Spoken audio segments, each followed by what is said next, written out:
Бүтін Қырғызстан Мадумаров. Азыр эле ушул жыйын башталаарда Кыргыз Республикасынын Конституциясын, мыйзамдарын аткарууга ант берем, антымды бузсам жазага даярмын деп министрлер убада беришти да. Биз депутаттар дагы ошондой убада бергенбиз. Мен стенограмма үчүн айтып коеюн.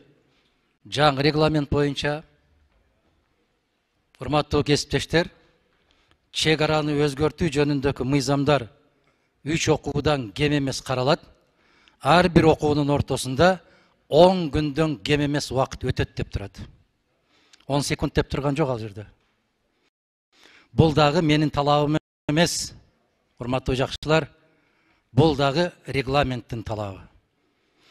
Азыр айтасыңар, өзгөчө абал болгондо дагы социалдык экономикалык маселе каралганда. Бул мамлекеттик чек ара өзгөрүп атат. Мамлекеттик чек ара жөнүндөгү мыйзамдар 3төн кем эмес, керек болсо 4-чү окууга барат деп турат. Карап көрүңүздөр.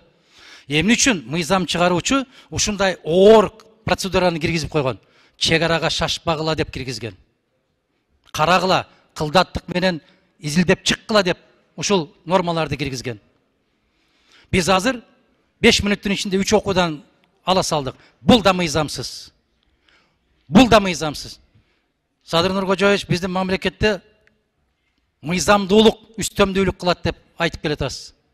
Мыйзамдуулук үстөмдүүлүк кылса, мына ушул туура эмес болуп калыптыр, кечирип койгула, көбүрөөк аракет жасап коюптурбуз. Биринчи окуудан кабыл алдык, экинчи окууга даярдык көргүлө деп коюшуңузга керек. Себеп Конституциянын кепили өзүңүзсүз. Мына ушул норма мен кабыл алган эмесмин, дагы бир жолу айтам. Мына ушул норма турат. Биринчи, экинчи окуунун ортосунда 10 күндөн кем эмес убакыт, бирок 30 күндөн ашык эмес деп турат. Муну каяка алып барабыз? Буга эмне дейбиз?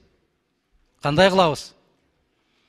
Мен муну дагы стенограмма үчүн айтып койдум. Келечектеги урпактардын алдында биздин ата бабаларыбыз канчалык мыйзамды сыйлагандыгына бир көргөзмө куралы болуп калсын. Аман болгула. Анан аягында айтарым. Чек араны чечкендер мен үчүн баатыр деп көп киши айтты. Кытай менен чечип койгон депутаттардын баарына баатыр наамын берүүнү сунуштайм. Казакстан менен анда 105 элек. Кытай менен чечкенде Казакстан менен маселени чечкен, чек араны чечкен 90 депутатка дагы кыргыз эл баатыры деген наамды берип коюшуңуздарды сунуштайм. Аларды тепкилей бербей, кыргыз эл баатыры кылып араңарга кошуп алгыла. Рахмат.